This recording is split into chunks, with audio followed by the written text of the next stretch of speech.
नमस्कार दोस्तों, स्वागत है राजस्थान की आने वाली एग्ज़ाम पटवार के सॉल्व पेपर जो प्रीवियस ईयर एग्ज़ाम्स के पेपर हुए हैं उसकी वीडियोस में। तो आज हम जो स्टार्ट करेंगे वो करेंगे सॉल्व पेपर 2016 का। ठीक है, जो 13 फरवरी 2016 को हेल्ड हुआ था। तो अभी अपना जो पटवार का एग्ज़ाम है वो 24 अक्टूबर के करीब है, तो लगभग अभी एक महीना है। तो एक महीने में अपन 30 डेज में, अभी इसमें 25 सेट्स है, तो अपने एक महीने में 25 सेट्स कवर हो जाएंगे। ठीक है, तो शुरू करते हैं आज का वीडियो।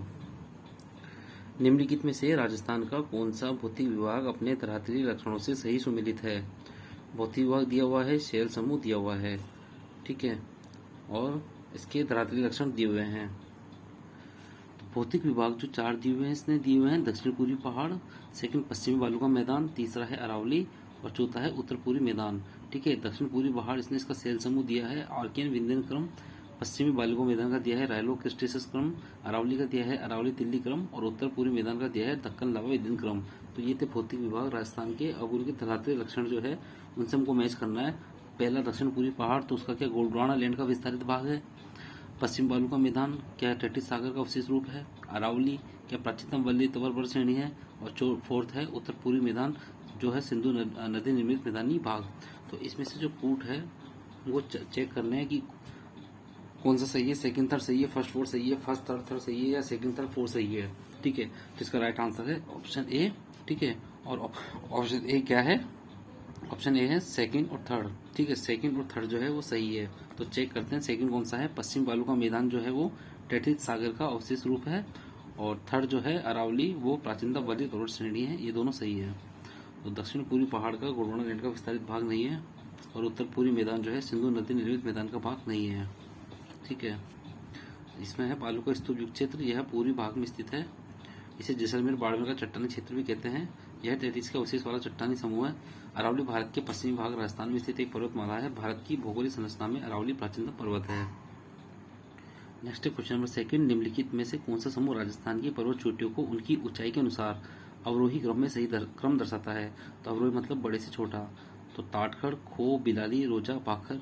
खो, टाटगढ़, रोजा, भाखर, बिलाली। बिलाली, खो, टाटगढ़, रोजा, भाखर या रोजा, भाखर, बिलाली, ताटगढ़, खो। तो यहाँ पर जो राजस्थान की पर्वत चोटियों की ऊंचाई के अनुसार जो अवरोही क्रम है उस प्रकार है। जो टाटगढ़ है तो ऑप्शन ए सबसे पहले टाटगढ़। टाटगढ़ की जो लंबाई है पर्वत चोटी की ऊंचाई वो है 933 मीटर। उसके बाद सेकंड पर है खो, खो की है 920 मीटर। तीसरा है बिलाली, और बिलाली की है 775 मीटर। और फोर्थ है रोजा, भाखर, इसकी ऊंचाई है 730 मीटर। थर्ड क्वेश्चन है सूची फर्स्ट को सूची सेकंड से सुमेलित कीजिए तथा नीचे दिए गए कूट का प्रयोग कर सही उत्तर चुनिए। सूची फर्स्ट में त्रिवेणी संगम दिए हैं, सूची सेकंड में नदियां दी हुई है। तो हमको चेक करना है कौन सा इसमें मैच कर रहा है। ए में कौन सा आएगा, बी में कौन सा आएगा, सी में कौन सा आएगा, डी में कौन सा आएगा। तो हमको बिगोत त्रिवेणी संगम दिया है, राजमहल दिया है, रामेश्वर घाट दिया है और बेणेश्वर दिया है। तो इन त्रिवेणी संगम में कौन कौन सी नदियां मिलती है हमको मैच करनी है। तो इसका राइट आंसर है जो है ऑप्शन सी है। और ऑप्शन सी जो है उसमें क्या है, ए में फर्स्ट है। तो ए में जो फर्स्ट है बिगोत जो है बनास, बनास और बेडच और मेनाल। ठीक है, तो बिगोत जो है इसमें ए में फर्स्ट, बी में सेकंड, सी में थर्ड और डी में फोर्थ, मतलब सामने सामने ही है। तो बिगोत जो है त्रिवेणी संगम वो किस नदियों से मिलकर बनता है? बनास, बेडच और मेनाल। नेक्स्ट राजमहल त्रिवेणी संगम वो बनता है बनास, डाई और खारी। फिर है रामेश्वर घाट, वो बनता है बनास, चंबल और सीप। और फिर है बेणेश्वर धाम, बेणेश्वर संगम, वो बनता है सोम, माही और जाखम। तो जो बेणेश्वर है उसका है सोम, माही, जाखम। रामेश्वर घाट का है बनास, चंबल, सीप। राजमहल संगम का है बनास, डाई, खारी। और बिगोत का है बनास, बेडच और मेनाल। ठीक है, तो राजस्थान की प्रमुख त्रिवेणियां जो है 3 नदियों का संगम स्थल है। जो स्थान बिगोत है उसका जिला है भीलवाड़ा, और नदियां हैं बनास, बेडच और मेनाल। राजमहल गांव है उसका जिला है टोंक। ठीक है, बनास, डाई और खारी ये नदियां मिलती हैं। तीसरा रामेश्वर घाट, जिला है सवाई माधोपुर। बनास, चंबल और सीप। और नेक्स्ट बेणेश्वर, उसका जिला है डूंगरपुर। नदियां हैं सोम, माही व झाकम। नेक्स्ट क्वेश्चन नंबर 4, कोपेन द्वारा प्रस्तुत जलवायु प्रदेशों में से राजस्थान में से कौन सा सुमेलित नहीं है? तो ये कोपेन द्वारा प्रस्तुत जलवायु प्रदेश है। इसमें AW दक्षिण राजस्थान, CWG उत्तरी राजस्थान, BWHW शुष्क मरुस्थल और BSHW अर्ध शुष्क मरुस्थल। तो इसका आंसर है ऑप्शन बी। कौन सा सम्मिलित नहीं है? तो जो बी है CWG वो सम्मिलित नहीं है। नहीं का पूछ रहा है, कौन सा सम्मिलित नहीं है। ठीक है, तो ए डब्ल्यू दक्षिणी राजस्थान सही है, बी डब्ल्यू एच डब्ल्यू शुष्क मरुस्थल सही है, बी एस एच डब्ल्यू अर्ध शुष्क मरुस्थल सही है। तो कोपन के अनुसार राजस्थान की जलवायु का वर्गीकरण 1918 में कोपन ने राज्य की जलवायु को 4 भागों में बांटा गया है। ए डब्ल्यू जो है वो उष्ण कटिबंधीय आर्द्र जलवायु प्रदेश है, ठीक है, जो है दक्षिण राजस्थान उष्ण कटिबंधीय आर्द्र जलवायु प्रदेश। फिर है बी एस एच डब्ल्यू, तो बी एस एच डब्ल्यू है शुष्क मरुस्थल जो कि है अर्ध शुष्क जलवायु प्रदेश। फिर है बी डब्ल्यू एस डब्ल्यू, ठीक है, तो बी डब्ल्यू एस डब्ल्यू शुष्क मरुस्थल, तो ये हो जाएगा शुष्क उष्ण मरुस्थलीय जलवायु प्रदेश। और फिर है सी डब्ल्यू जी, वो है शुष्क शीत जलवायु प्रदेश अरावली पर्वत के दक्षिणी, ठीक है, वो उत्तरी राजस्थान नहीं आएगा सी डब्ल्यू जी में, शुष्क शीत जलवायु प्रदेश अरावली पर्वत के दक्षिणी। नेक्स्ट क्वेश्चन नंबर 5, राजस्थान की मिट्टी के संबंध में निम्नलिखित में से कौन सा सत्य है? नीचे दिए गए कूट का प्रयोग कर सही उत्तर चुनिए। फर्स्ट है, थार मरुस्थल में ग्रेनाइट और बलुआ पत्थर सेलों से बलुई मिट्टी का निर्माण हुआ है। सेकंड, दक्षिणी भाग में ग्रेनाइट नीस और क्वार्टजाइट सेलों से लाल लोमी मिट्टी का निर्माण हुआ है। दक्षिण पूर्वी भाग में बेसाल्ट लावा के शरण से काली मिट्टी का निर्माण हुआ है। और फोर्थ है, दक्षिणी भाग में फॉस्फेटिक सेलों के शरण से मिश्रित लाल मिट्टी का निर्माण हुआ है। जिसमें से ए बी सी डी में से कौन सा सही है? तो इसका right answer option C. Option C क्या है? फर्स्ट, सेकंड और थर्ड। तो फर्स्ट, सेकंड, थर्ड जो है वो सही है और फोर्थ जो है वो गलत है। तो फर्स्ट, सेकंड, थर्ड क्या है एक बार पढ़ते हैं, दोबारा रिपीट करते हैं। थार मरुस्थल में ग्रेनाइट और बलुआ पत्थर सेलों से बलुई मिट्टी का निर्माण हुआ है। सेकंड, दक्षिणी भाग में ग्रेनाइट नीस और क्वार्टजाइट सेलों से लाल लोमी मिट्टी का निर्माण हुआ है। दक्षिण पूर्वी भाग में बेसाल्ट लावा के शरण से काली मिट्टी का निर्माण हुआ है। और फोर्थ वो तो है गलत, क्योंकि first, second, third C option है वो तीनों सही है। थोड़ा डिस्क्रिप्शन दिया हुआ रीड करते हैं। थार शब्द की उत्पत्ति थल से हुई है, जिसका अर्थ रेत का टीला है। मरुस्थल की रेत पूर्व कैम्ब्रियन युग की चट्टानों, ग्रेनाइट जैसी आग्नेय चट्टानों जो 3.8 अरब वर्ष पुरानी है, ठीक है। मरुस्थल की रेत पूर्व कैम्ब्रियन युग की चट्टानों, ग्रेनाइट जैसी आग्नेय चट्टानों जो 3.8 अरब वर्ष पुरानी है के साथ 2.5 अरब से 57 लाख वर्ष पुरानी अवसादी चट्टानों का परिवृत्त रूप है। दक्षिण भाग में ग्रेनाइट नीस और क्वार्टजाइट सेलों से लाल लोमी मिट्टी का निर्माण हुआ है। दक्षिण पूर्वी भाग में बेसाल्ट लावा के शरण से काली मिट्टी का निर्माण हुआ है, ठीक है। नेक्स्ट क्वेश्चन नंबर 6, राजस्थान के वनों के संबंध में निम्नलिखित कथनों का परीक्षण कीजिए तथा नीचे दिए गए कूट का प्रयोग कर सही उत्तर चुनिए। शुष्क सागवान के वन राजस्थान के दक्षिणी भाग में संकेंद्रित है। सेकंड है, सागवान के वन 75 से 110 सेंटीमीटर औसत वार्षिक वाले क्षेत्रों में पाए जाते हैं। थर्ड है, उपोष्ण कटिबंधीय सदाबहार वन माउंट आबू में पाए जाते हैं। और फोर्थ है, पश्चिमी राजस्थान के वन विस्तृत पतझड़ वाले हैं। इसमें से ए फर्स्ट सेकंड सही है या बी सेकंड फोर्थ थर्ड सही है, सी थर्ड फोर्थ सही है या D option first second third सही है? इसका राइट आंसर है ऑप्शन डी। ऑप्शन डी क्या है? फर्स्ट, सेकंड और थर्ड जो है वो 3 सही है, बाकी फोर्थ जो नंबर का है वो गलत है, ठीक है। तो फर्स्ट क्या है? शुष्क सागवान के वन राजस्थान के दक्षिणी भाग में संकेंद्रित है। सेकंड है, सागवान के वन जो है 75 से 110 सेंटीमीटर औसत वार्षिक वाले क्षेत्रों में पाए जाते हैं।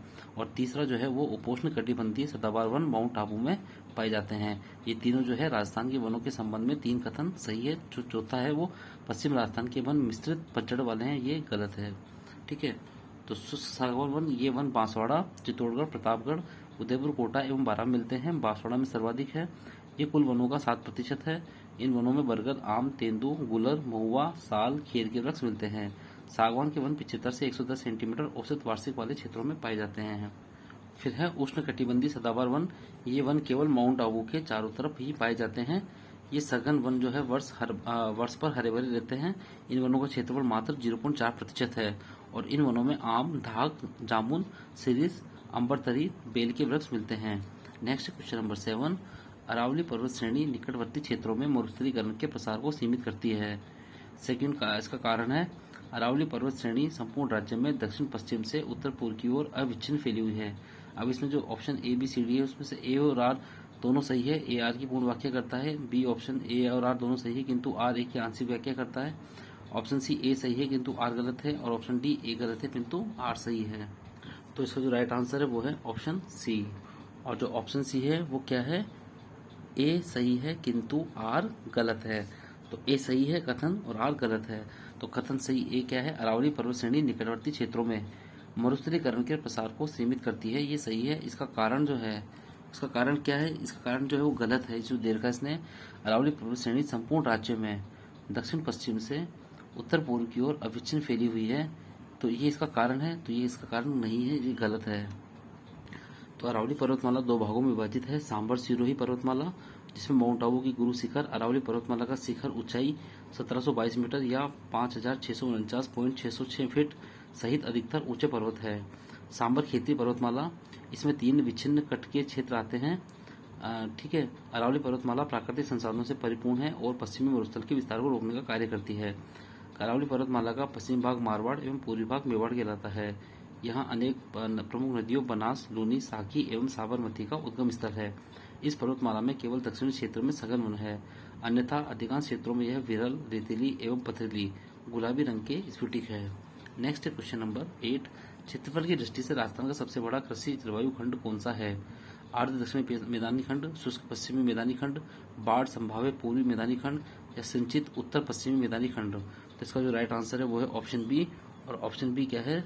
शुष्क पश्चिमी मैदानी खंड। तो क्षेत्रफल की दृष्टि से राजस्थान का सबसे बड़ा कृषि जलवायु खंड कौन सा खंड?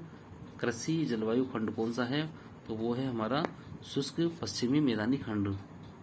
ठीक है, तो ऑप्शन बी इसका राइट आंसर है। तो राजस्थान का सबसे बड़ा कृषि जलवायु खंड कौन सा है? शुष्क पश्चिमी मैदानी खंड।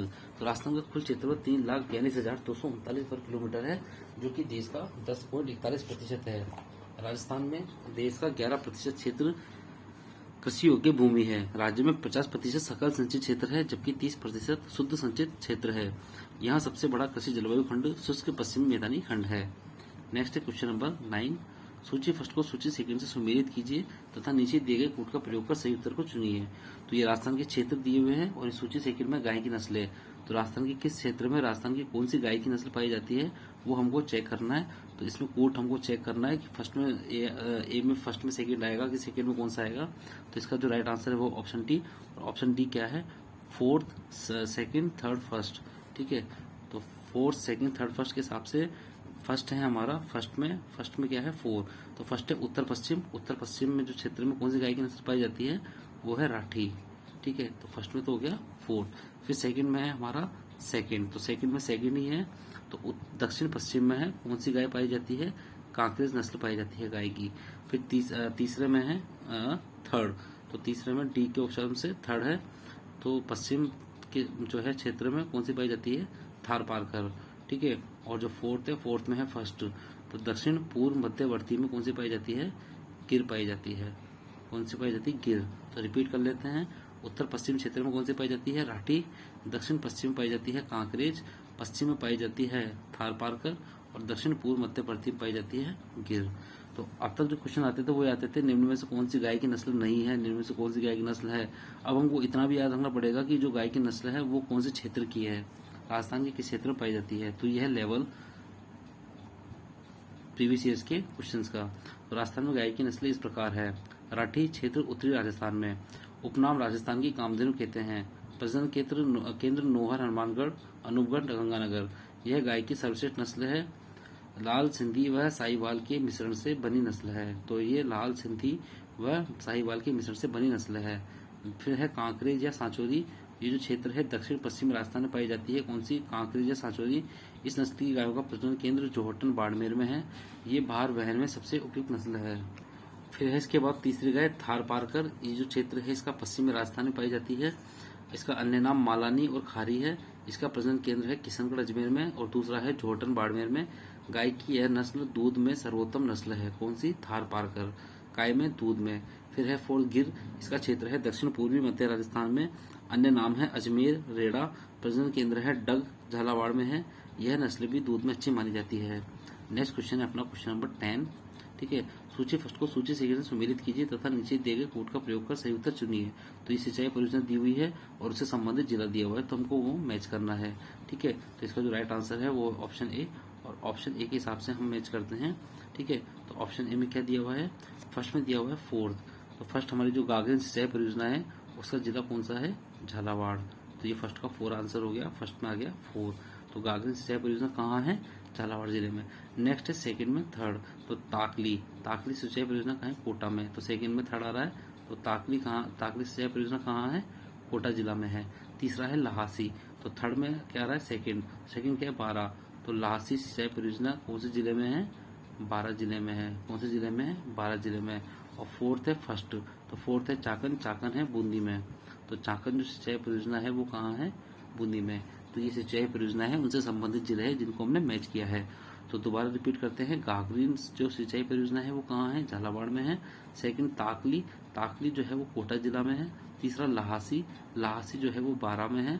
और चौथा जो है चाकन, चाकन जो है वो बूंदी में है। तो ये बूंदी, बारां, कोटा, झालावाड़ ये चारों आसपास के ही जिले हैं जिनमें सिंचाई परियोजना संचालित है।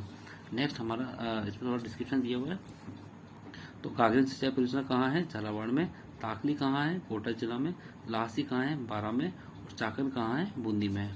ठीक है। नेक्स्ट क्वेश्चन नंबर 11, केंद्रीय भू जल प्राधिकरण ने राजस्थान के निम्न में से कौन से प्रशासनिक खंडों में भूमिगत जल दोहन पर रोक लगा दी है। ठीक है। तो option A Behror, Osian, Mahua. B Surajgarh, Desuri, Deoli.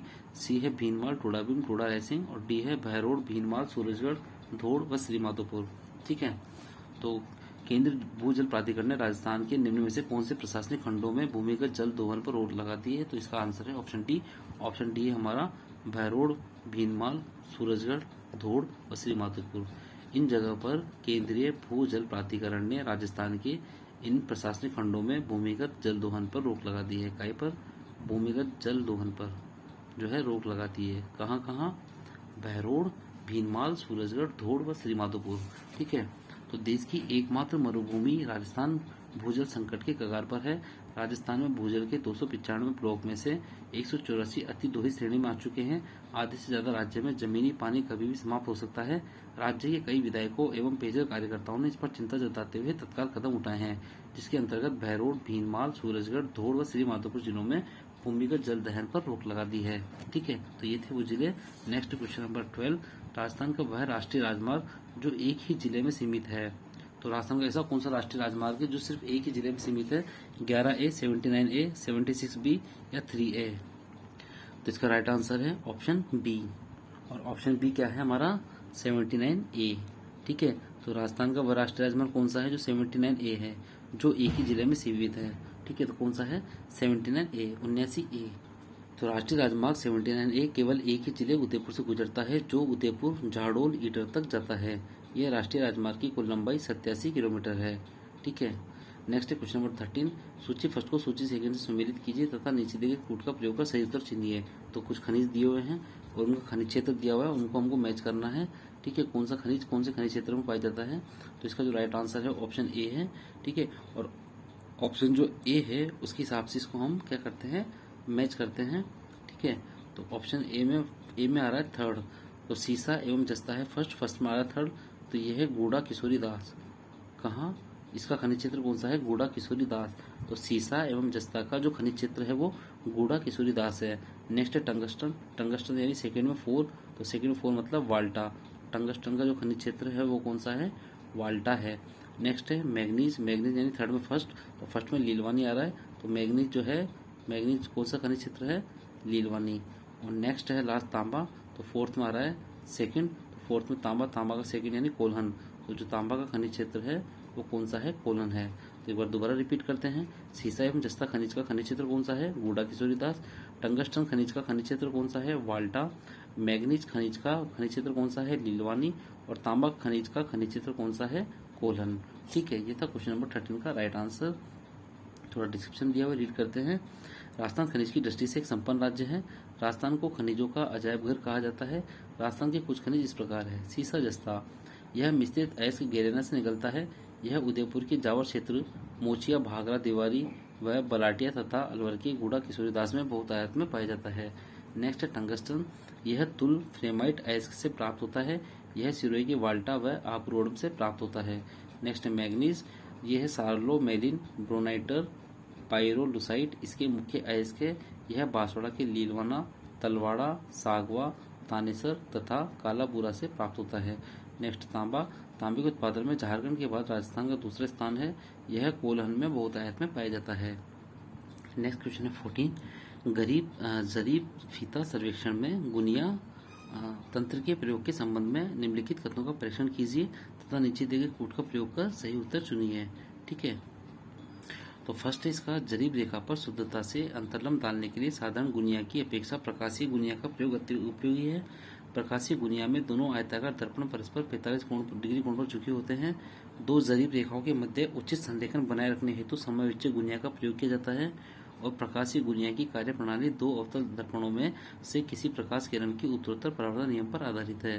तो ये जो चार कूट दिए हुए हैं वो किसके संबंध में है? जरीब फीता सर्वेक्षण में गुनिया यंत्र के प्रयोग के संबंध में है। किसके? जरीब फीता सर्वेक्षण में गुनिया यंत्र के प्रयोग के संबंध में है। तो इसमें चार ऑप्शन दिए हुए हैं ABCD में। तो फर्स्ट सेकंड फोर्थ सही है, या फर्स्ट सेकंड थर्ड सही है, या फर्स्ट थर्ड फोर्थ सही है, या फर्स्ट और फोर्थ सही है। तो इसका राइट आंसर जो है वो है ऑप्शन बी। तो जो इसका ऑप्शन बी है वो क्या है? ऑप्शन बी इसका है फर्स्ट सेकंड और थर्ड। ठीक है, तो फर्स्ट सेकंड थर्ड जो है वो सही है, यानी फोर्थ गलत है। ठीक है, तो फर्स्ट सही है, सेकंड सही है और थर्ड सही है, फोर्थ गलत है। सही उत्तर चुनना है अपन को कोड का प्रयोग कर। ठीक है, फर्स्ट सही है, सेकंड सही है और थर्ड सही है। तो फर्स्ट क्या है? जरीब रेखा पर शुद्धता से अंतरलम डालने के लिए साधारण गुनिया की अपेक्षा प्रकाशीय गुनिया का प्रयोग अधिक उपयोगी है। प्रकाशीय गुना में दोनों आयताकार दर्पण परस्पर 45 डिग्री कोण पर झुके होते हैं। दो जरीब रेखाओं के मध्य उचित संरेखण बनाए रखने हेतु समायोज्य गुनिया का प्रयोग किया जाता है। और जो फोर्थ है वो गलत है।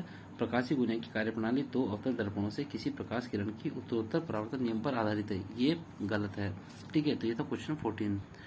तो इसका डिस्क्रिप्शन दिया हुआ है, जरीब एवं फीता सर्वेक्षण में केवल रेखीय मापों के आधार पर किसी भूभाग का मानचित्र या प्लान बनाया जाता है। इस विधि से सर्वेक्षण करते समय किसी क्षेत्र में विभिन्न बिंदुओं के बीच की क्षैतिज दूरियां तो मापी जाती है, किंतु रेखाओं के बीच बनने वाले कोण 45 डिग्री का अंशों में मान ज्ञात करने की आवश्यकता नहीं होती। जब किसी लंबी दूरी को मापने के लिए एक से अधिक बार जरीब या फीते को फैलाना आवश्यक होता है, तो प्रत्येक एक जरीब दूरी के पश्चात जरीब के अगले सिरे पर धरातल में एक तीर या कीले गाड़ देते हैं। इसके दो लाभ होते हैं। प्रथम, अगली दूरी को मापने के लिए जरीब के पिछले सिरे को तीर द्वारा इंगित धरातल के सही बिंदु पर पकड़ने में मदद मिलती है। द्वितीय, सर्वेक्षण के उपरांत धरातल में गाड़े गए तीरों की कुल संख्या से ज्ञात हो जाता है कि जरीब व फीता को धरातल पर कितनी बार फैलाया गया है। सामान्य आकार वाले क्षेत्रों के सर्वेक्षण के लिए प्राय 10 या 12 तीर पर्याप्त होते हैं। नेक्स्ट है क्वेश्चन नंबर 15। मील फर्लांग में दूरियां तथा एकड़ में क्षेत्रफल मापने के लिए निम्न में से कौन सी जरीब प्रयोग में लाई जाती है? मिट्री और गुंटर जरीब, इंटीनियर और गुंटर जरीब, इस्पाती फीता जरीब और गुंटर जरीब। तो क्वेश्चन 15 का राइट आंसर है ऑप्शन डी। और ऑप्शन डी क्या है? गुंटर जरीब। तो मील फर्लांग में दूरियां तथा एकड़ में क्षेत्रफल मापने के लिए गुंटर जरीब प्रयोग में लाई जाती है। ठीक है, तो 66 फीट लंबाई वाली आम जरीब, जिसे गुंटर जरीब भी कहते हैं, के अलावा अन्य कई प्रकार की जरीब भी विविध कार्यों के अनुसार प्रयोग में लाई जाती है। इस तरीके की जरीब के निम्नलिखित प्रकार है। तो पहला है गुंटर जरीब, सर्वेक्षकों की जरीब। 66 फीट लंबाई वाली जरीब मुख्यतः सर्वेक्षण और रकबा नापने के काम आती है। एक जरीब चौड़ा और 10 जरीब लंबा खेत 1 एकड़ होता है। यह मील फर्लांग में दूरियां तथा एकड़ में क्षेत्रफल मापने के काम आता है। नेक्स्ट है रेम्सडेन जरीब या इंजीनियर जरीब। तो 100 फीट लंबाई वाली, प्रत्येक कड़ी 1 फुट की, हर 10 कड़ी के बाद एक फूल का टैग लगा होता है जिस पर दहाइयों का उल्लेख होता है। नेक्स्ट है मिट्री जरीब, 5, 10, 20 तथा 30 मीटर लंबाई में उपलब्ध, प्रत्येक मीटर पर फूल का टैग और 20 और 30 मीटर की जरीबों में प्रत्येक 5 मीटर पर गोल छल्ला लटका रहता है। और नेक्स्ट है लास्ट इसका भूमापन जरीब। यह 2 प्रकार की होती है, एक है 33 फीट लंबी 11 गज लंबी, दूसरी है 165 फीट लंबी 55 गज लंबी। इससे नापा गया एक वर्ग जरीब क्षेत्रफल 1 गुना 1 जरीब का रकबा 1 बीघे या 20 हिस्से बिस्वे के बराबर होता है। तो ये थे हमारे पटवारी का प्रीवियस ईयर पेपर के स्टार्टिंग के 15 क्वेश्चंस। फिर नेक्स्ट वीडियो में मिलते हैं और इसके आगे के क्वेश्चंस को कवर करते हैं। तब तक के लिए नमस्कार।